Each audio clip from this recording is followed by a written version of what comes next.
Next जो हमारा सवाल होगा वो ये होगा कि इंडिविजुअल की क्या सर रिक्वायरमेंट है, क्योंकि उसके कंपनी के डायरेक्टर्स भी होते हैं, क्या डायरेक्टर्स को भी वहां पे जरूरी है रजिस्टर होना? अच्छा सर, डायरेक्टर का ये है कि एक ऐसा सिनेरियो है कि क्योंकि मैंने खुद एक केस किया था, उसमें ऐसे था कि जितने भी कंपनी के डायरेक्टर्स होते हैं ना फॉरेन कंपनी के, उसके लिए ये रिक्वायरमेंट है टैक्स डिपार्टमेंट की तरफ से कि उन सारे डायरेक्टर्स को ई इनरोल किया जाए एजेके के सिस्टम पे, as an individual e enrol किया जाए। और फिर उनको जो है उनके शेयर्स के मुताबिक, डायरेक्टर की जितनी शेयर होल्डिंग है उसके मुताबिक उनको कंपनी के अंदर शो करवाया जाए।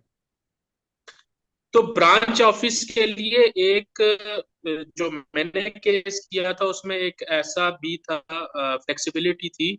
वो ये थी कि क्योंकि ब्रांच ऑफिस को एज रिप्रेजेंटेटिव के जरिए भी इनकॉर्पोरेट करवाया जा सकता है, मगर होता ये है क्योंकि एक मैनुअली सिस्टम है, एक उसमें से हमें गुजरना पड़ता है। तो डिपार्टमेंट वाले इस चीज को एम्फेसाइज करते हैं कि सारे डायरेक्टर्स ही इनरोल करना है। मगर लॉ के पॉइंट ऑफ व्यू से देखें, पाकिस्तान के लिए भी और यहाँ के लिए भी, जब भी कोई कंपनी इंडोर्स होती है तो वो ऑथोराइज रिप्रेजेंटेटिव के जरिए हो जाती है। उसके लिए सारे डायरेक्टर्स को ई इनरोल नहीं करना पड़ता। नहीं करना पड़ता। अच्छा, अब ये तो है, आपने कंपनी का प्रोसेस बता दिया। अब मुझे आप थोड़ा सा बताएं कि वहां पे इंडिविजुअल जो है, जैसे मैं हूँ, वहां पे जाता हूँ किसी काम के सिलसिले में, और मेरी जाहिर है इनकम एजेके से भी है। अब जाहिर है मैं एज इंडिविजुअल जो है आपके एजेके का टैक्स पेयर भी बन जाता हूँ, क्योंकि इनकम मैं वहां से अर्न कर रहा हूँ। तो अब मेरी रजिस्ट्रेशन वहां पे कैसे होगी, क्योंकि मैं यहाँ का भी एनटीएन होल्डर हूँ, पाकिस्तान से भी। ठीक है सर, पहले तो मैनुअली होती थी इंडिविजुअल की, मगर अब इंडिविजुअल की आप ऑनलाइन कर सकते हैं।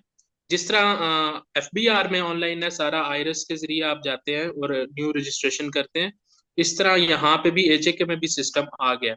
मगर उसमें कुछ फ्लॉज हैं। वो फ्लॉज ये हैं कि इसको ऑनलाइन कंप्लीट नहीं बोलेंगे, इसको पार्शियल ऑनलाइन बोलेंगे। पर्सनल वो ऑनलाइन। इस वजह से कि आप ऑनलाइन रजिस्ट्रेशन तो करवा सकते हैं, आप ऑनलाइन टैक्स रिटर्न भी जमा करवा सकते हैं, मगर आप ऑनलाइन पेमेंट नहीं कर सकते।